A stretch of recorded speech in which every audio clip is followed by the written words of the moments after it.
All right, I want to talk about Joe Morrissey. May we? This is interesting. So I got to get your comment here. So Joe Morrissey, who was going to be in the state Senate as a Democrat, beat Rozdance in the primary.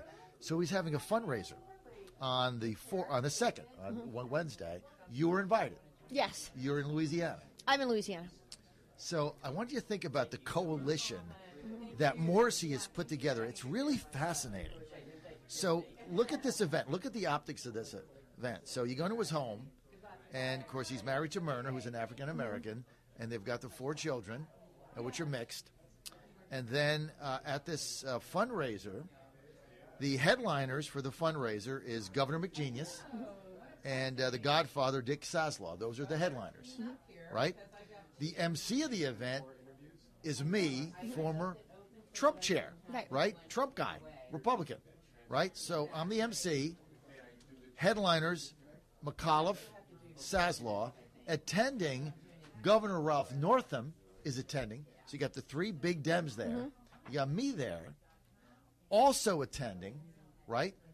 Victoria Cobb, president of the Family Foundation in Virginia, because Joe's pro-life. I know her very well. And you know her. Yes. You've been invited. Yes. So let's say you were there, Republican activist, property rights person, transparency. 100% pro-life. Right? So pro-life. if you were not in Louisiana, and I wish you weren't because I wish you were there.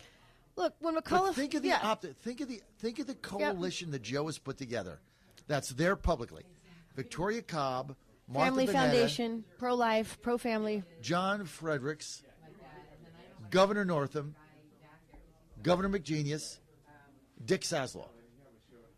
How is there anybody else in Virginia who could put that disparate of a coalition together and bring them together in one place, along with my wife, who you know how right-wing she is.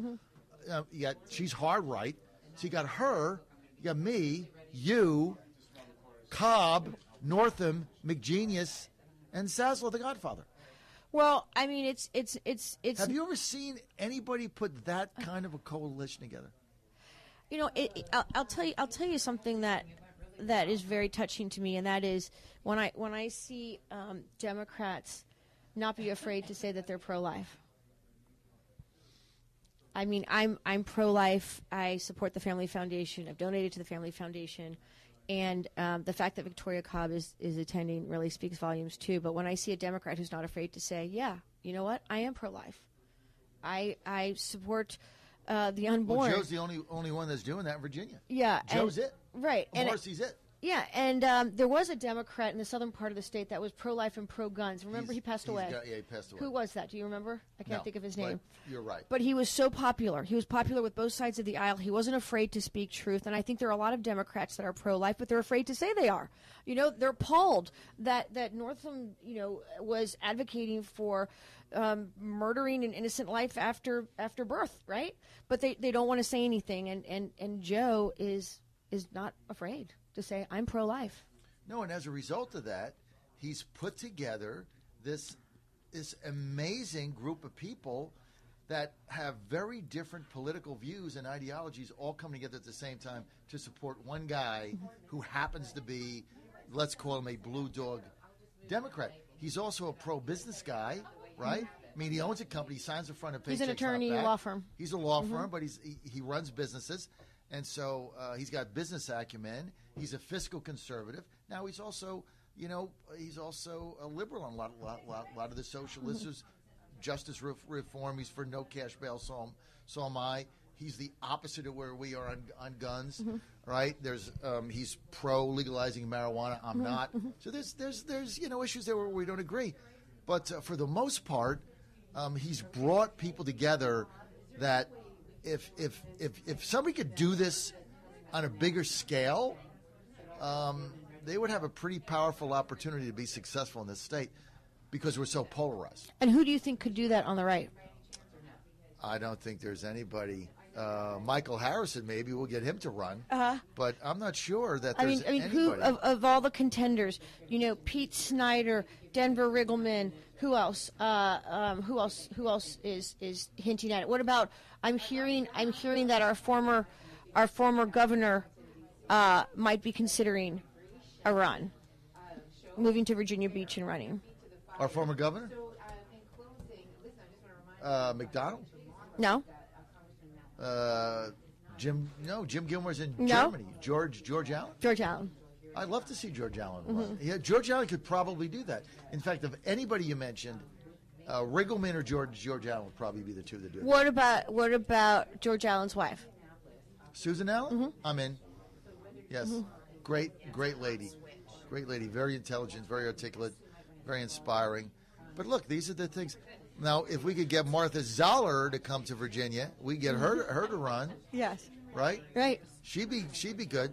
But yeah, I mean,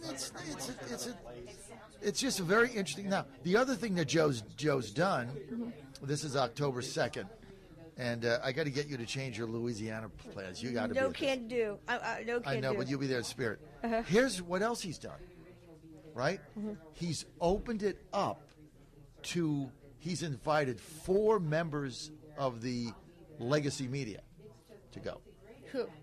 He invited Laura Vizella, Greg Schneider, Bill Atkinson in Petersburg, and Patrick Wilson of the RTD. He's invited press and put it on the record. Patrick's coming? Yes. So not only has he put this coalition together, but he's made it transparent. And he said, look, anybody that gives me money, I'm not going to hide it. So he's opened it up to selected members of the press by invitation only on the record. Though it's not like it's, you come for background or off the record. It's on the record. Photographers, they can do whatever they please. And Patrick is a great journalist, a fair journalist. Well, what Joe did is he invited, 4 people that make a difference in the area that are fair. Laura Vizella, in my opinion, is fair. Schneider is fair. And by the way, I love when Schneider in his articles calls me part of the far right wing. Greg, please keep doing that, because every time that my detractors call me a rhino, I simply take your article out and text it to them. So thank you. Keep calling me that. I need it. And then the guy Bill Atkinson is fair. He's been on Joe's show, and certainly Patrick is fair. So that's all people ask for is fair. But this is what Joe's done, and I think it's going to be fascinating. When he gets to the General Assembly next year, we don't know what's going to happen, but he's going to let me do my radio show right there in his office. He's going to let Saxman do his show there. He's going to do his show there. So Joe Morrissey is basically going to allow us to broadcast everything that's going on. So there's complete transparency in there. It will drive Susan Scher bat crap crazy. You know who she is, right? Runs the Senate, the bureaucrat. She's the one that kicked me out last year.